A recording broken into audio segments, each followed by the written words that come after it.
What's going on, Hey, everybody? y'all. How's it going? Welcome back once again. Welcome back, welcome back. Our love won't fail. What? Just, Hey. Like always, if you haven't done so already, go ahead and click that red subscribe button and then click the bell over to the side so that you get all notifications when we post, which will be every Thursday. We here.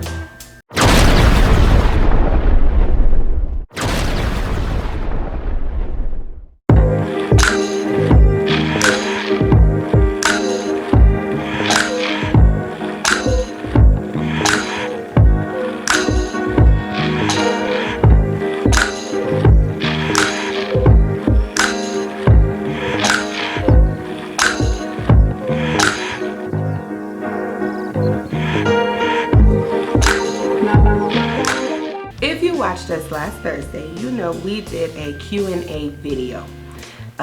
We have been receiving questions from people all over the place, and so we decided to take a couple of moments and answer some of those questions. So today is the part 2 to that video, and if you watched that video, you know that the first question for this here week is: how much sex should you expect in your marriage or your relationship? That is a good question.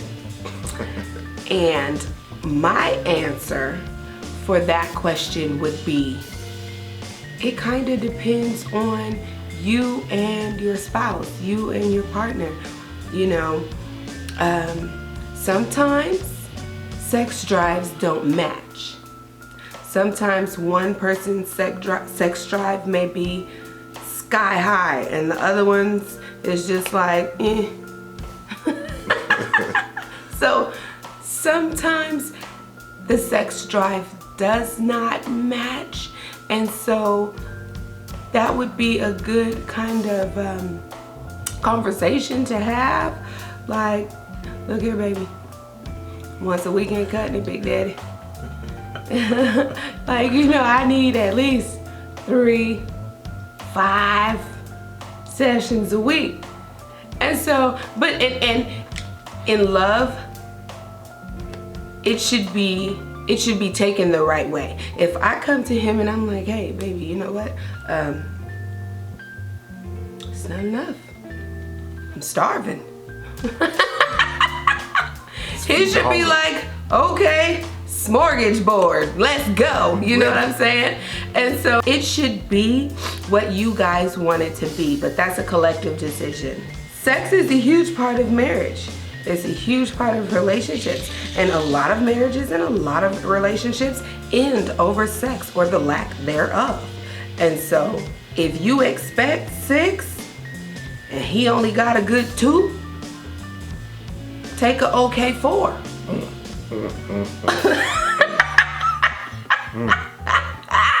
That's a compromise. So the question that I have, as a girlfriend, what's the path to take to becoming a wife? Or what changes should be made? So here's the thing about that. If you are seeking to be a wife, that's something that should be made known. Dating or courting somebody else should not just be a casual leisure time type of thing. That should be made known. You want to be a wife? Hey, we getting into this thing. This is what my plan is out of this. This is where I see us going, or what I see happening. I'm not waiting 7, 10, 15 years down the line and we're still trying to figure this out. 7, 10, or 15. And so changes that need to be made, I don't necessarily say that any changes should be made per se about you, your character, or anything like that. But as you get into a relationship, compromises will be made. And so if you were used to going out every single night, now that you're in a relationship and you want to become a wife, maybe now it's 3 times a week. And so you'll begin to compromise, and so those changes will be based off of who you're in a relationship with.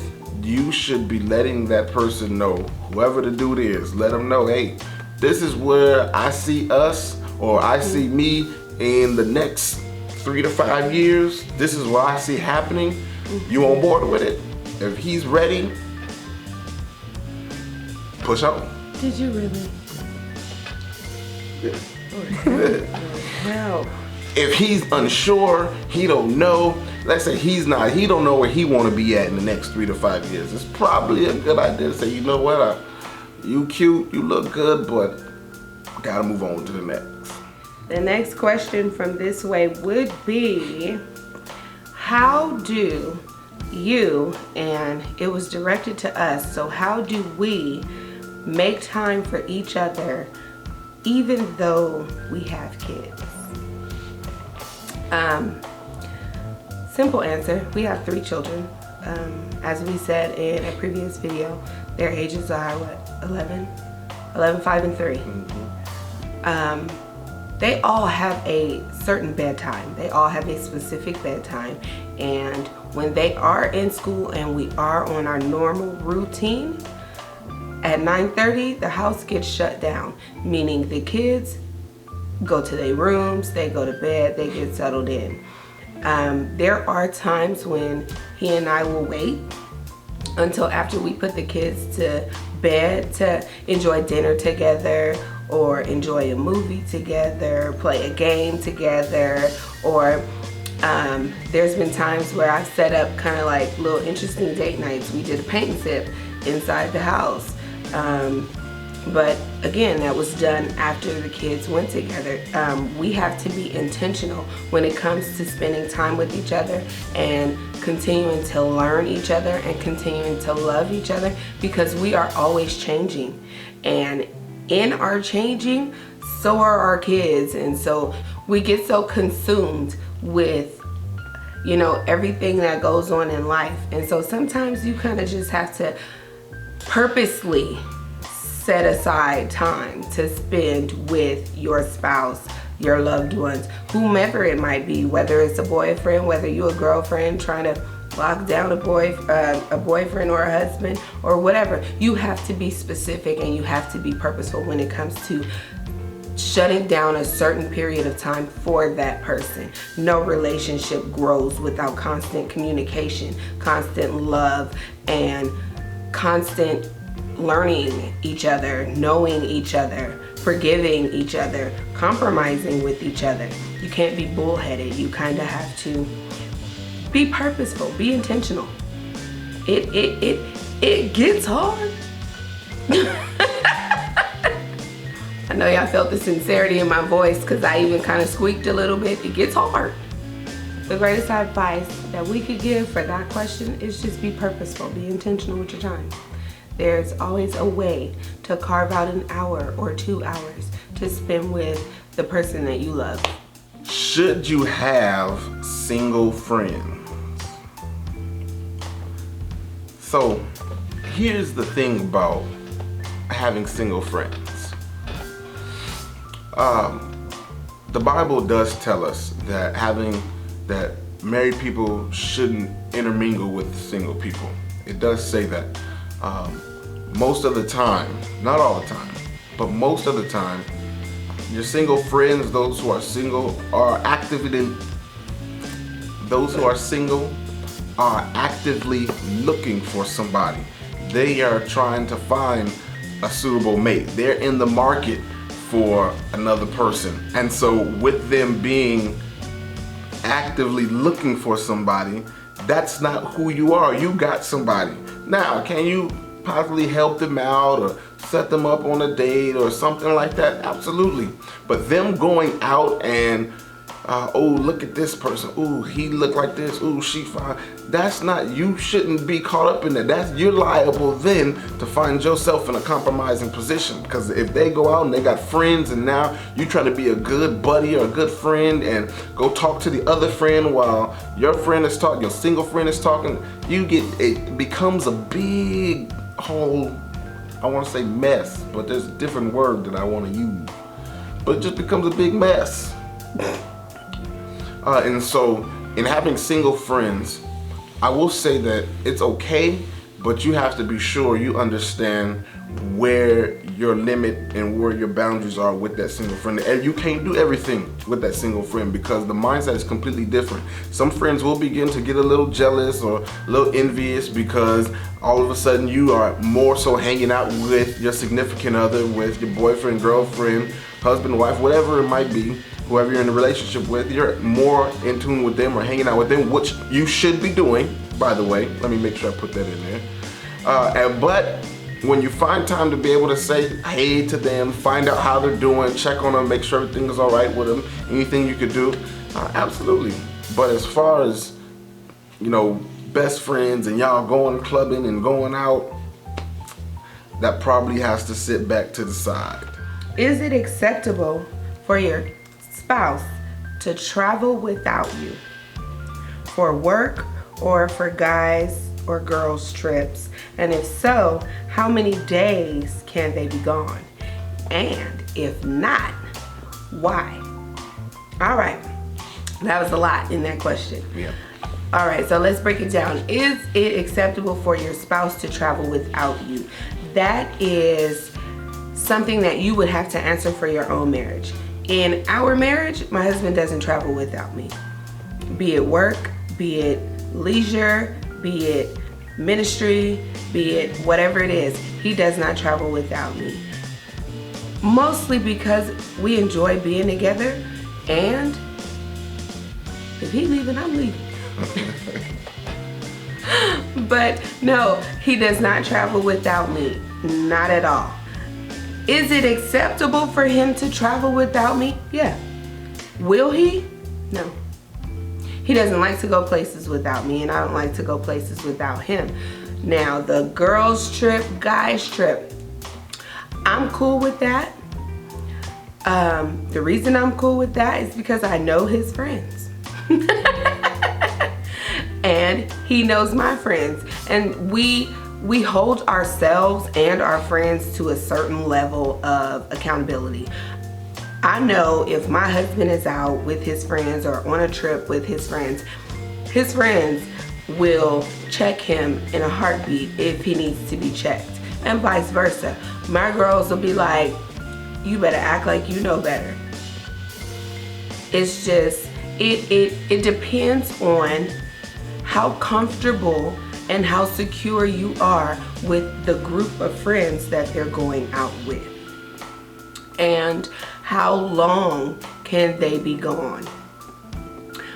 I think 3 to 4 days is good. After that, I need you to come home. I have no problem with, my husband going on a guy's trip, a boy's trip, whatever, with, his brothers or his friends or anything like that. 3-4 days, cool. You didn't have enough time away from the kids, enough time away from me, enough time away from reality. Now it's time to come back to reality, because reality misses you. And so I think it's acceptable. I think if you trust your spouse enough and you trust your spouse's friends, because my mother used to tell me, she used to always tell me, you are the company you keep. And so if your husband got trifling friends, chances are your husband is going to be trifling on the boys' trip. If your wife got ratchet friends, chances are your wife going to be ratchet on the girls' trip. And so as long as you are comfortable and secure with your spouse and your spouse's friends, the friends that they're going to be with, then I don't see a problem in going on a boys' trip or a girls' trip or whatever. I don't see the problem. And 3 to 4 days is max. A week, we got a problem. Yeah. One thing you wish you knew before you were married. So, one thing that I wish that I would have known before I got married, honestly and truthfully, that kids are expensive. I mean, nothing really about marriage itself, because no marriage is really the same. And so while you might look at somebody's marriage and be like, wow, that's amazing, they're great, they're in love, and the next person's marriage is like, dang, I don't know what they got going on. I don't know what they going through. I don't want that. And so you have your give and takes. And so there's really nothing that you would want to know, because as you jump into it, it's kind of like just cannonballing into the deep end and hoping you can swim type of thing. And if you can't swim, hopefully they're gonna be a floaty. Just lay on top of them. Lord, but there's not really something that I wish I would have known per se about being married, because I'm always.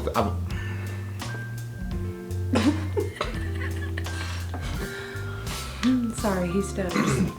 Because I've always been the type to dive into things and figure things out for myself, make my own type of path, that type of thing. I've always been that type of person. And so what I wish I would have known, I mean, nothing really. I like figuring out new things. I like the adventures, like the rough spots, to be honest. Not that I look forward to them, because I don't look forward to the rough spots, but they help build the character and the love that we have even now, to know that whatever it was that we got going on or went through, or whatever rough patches we had and we've made it over, we can always look back and be like, yeah, we did that. So nah, there's nothing really I wish I would have known before, because I like the adventure that we take and finding out new things each day. Oh. Okay. I have how to keep your sex life hot over the years. Be adventurous. You know, if you have a fantasy, if your fantasy is, you know, being rescued by a police officer, or, you know, him climbing through the bedroom window from a ladder, you know, all oiled up with some fireman pants. Be spicy, be adventurous. If you have a fantasy and it's a doable fantasy, you know, tell that fantasy to your spouse. Be like, hey, we should try this, we should do this. And don't be bedroom specific. You don't always have to do it in the bedroom. You don't always have to do it at night. I mean, if you got the whole house to yourself, christen that whole thing. You got a car? I mean, not out in public. I mean, during the day, you don't want to get caught. But if you got a garage, I mean, there are ways to keep it spicy. There are ways to keep the romance there. There are ways to, you know, surprise each other. They have a huge book of different positions. Y'all asked the question, so I have to answer it. I'm sorry. They have a book of different positions. Try different positions. Try dressing up in lingerie, or they got man lingerie now. Well, I don't think it's called lingerie, but you know, they got little stuff for men to put on and stuff like that. I always try and get my husband to dance for me. He has yet to dance for me. That's not true. No, you danced with me, not for me.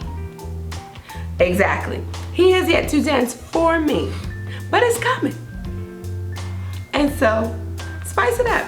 There are ways to spice it up. And I just say, if you want to do something new, or you want to try something new, tell them. 9 times out of 10, they for it anyway.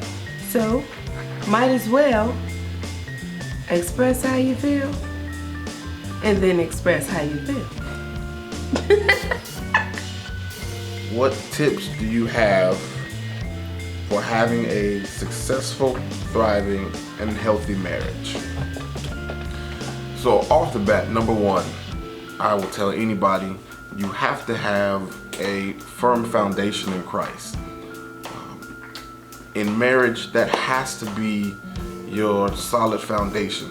Because you go through so much stuff, anything comes, blows, and you're like, I don't want to do this no more, I'm not working on this. But when you have a foundation in Christ, you know that things are gonna come, rough times are gonna happen, it's gonna be difficult. And when you don't have a foundation, something to stand on, something that's solid, then you're liable to just quit it, forget it, go your separate ways, as if you guys were just dating and that marriage meant absolutely nothing. But when you have a foundation in Christ and things get difficult, you understand and know that this marriage is not just about you. This marriage is not just about who you are and it's selfish or anything like that, because you have to think about the other person.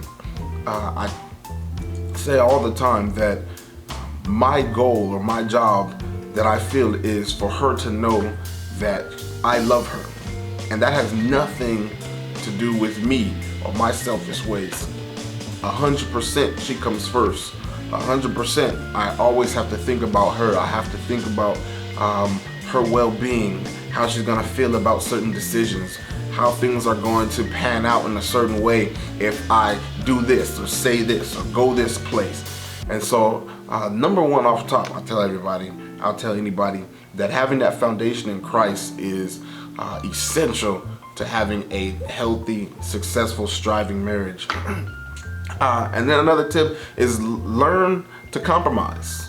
I know you hear it so often. I know it's kind of just thrown out there and said, but learning to be able to compromise about things becomes essential, because you can't have your way all the time.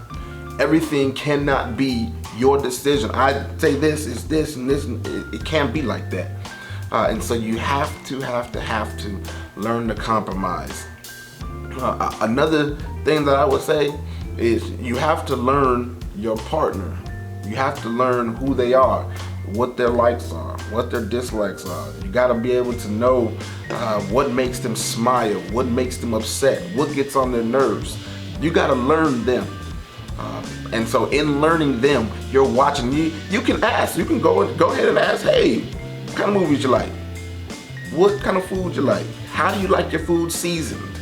Where do you like to sit on the couch? Do you like to spread out in the bed? Do you like to stay cuddled? Or I'm the type of person, I'm an observant person, so I just kind of watch. And over time, the pattern will be built. And you watch the pattern, and then you just go off of it. You see what that person likes to do, when they like to do it throughout the day, what they're actually doing. You'll know this is a time that they probably get upset and get angry, so I probably should step in and do this, or I probably should step in and do that. This is something I probably shouldn't say, so I need to shut my mouth. You just begin to learn those things. You just begin to know. And so those are some of the things. I mean, there's a list of tips that we can go over. Well, maybe we'll do a video about it. Tips to having a successful marriage.